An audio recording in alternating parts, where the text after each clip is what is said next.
అంటే మనం మన రాజమౌళి గారి 'ఈగా' మూవీలో ఏదైతే కాన్సెప్ట్ చూసామో సేమ్ అదే కాన్సెప్ట్ అనమాట.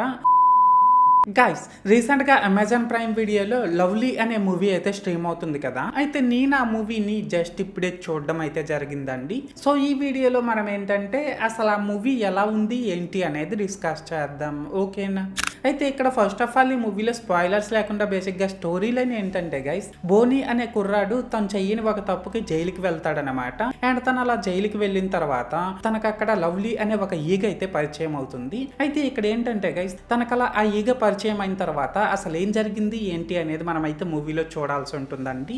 సో మొత్తానికి అర్థమైంది కదా స్టోరీ లైన్ ఏంటి అనేది. అయితే ఇప్పుడు ఈ మూవీలో నాకు కనిపించిన ప్లస్ పాయింట్స్ ఏంటంటే గైస్, ఈ మూవీలో యాక్ట్ చేసిన యాక్టర్స్ అందరూ కూడా పర్లేదండి. వాళ్ళ క్యారెక్టర్స్ కి తగ్గట్టు వాళ్ళు బాగానే పెర్ఫార్మ్ చేశారు. అలాగే ఆ జైల్లో ఈగకి అండ్ మాథ్యూ థామస్ కి మధ్య వచ్చిన సీన్సే గానీ అండ్ ఆ కోర్ట్ లో వచ్చిన సీన్సే గానీ ఇవన్నీ కూడా చాలా బాగున్నాయండి. ఇంకా ఇందులో సినిమాటోగ్రఫీ వరకు, విఎఫ్ఎక్స్ వరకు, బీజిఎం ఇవన్నీ కూడా పర్లేదు, స్టోరీకి తగ్గట్టు డీసెంట్ గానే ఉన్నాయి. సో మొత్తానికి ప్లస్ పాయింట్స్ విషయానికి వచ్చినట్లయితే ఇదన్నమాట మ్యాటర్. అండ్ ఇప్పుడు ఈ మూవీలో నాకు కనిపించిన మైనస్ పాయింట్స్ ఏంటంటే గైస్, ఈ మూవీలో screen play and story narration ఈ రెండు కూడా కొంచెం స్లోగా ఉన్నాయనే చెప్పాలండి. ఎస్పెషల్లీ మూవీ స్టార్టింగ్ లో ఒక 30 మినిట్స్ అయితే కొంచెం బాగా స్లో పేస్ లో రన్ అవుతుంది అనమాట.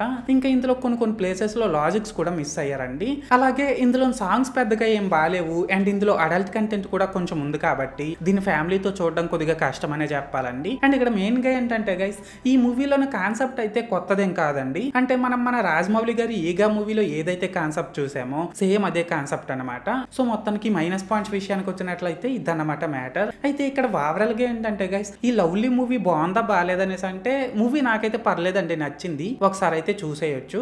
అండ్ నేను ఈ మూవీకి 5కి 2.25 రేటింగ్ ఇస్తున్నా. సో మీరు కూడా ఒకవేళ ముందే ఈ మూవీని చూస్తున్నట్లయితే మీరు ఈ మూవీకి ఎంత రేటింగ్ ఇస్తారో అది కామెంట్ సెక్షన్లో చెప్పేయండి, ఓకేనా. మర్చిపోవద్దే.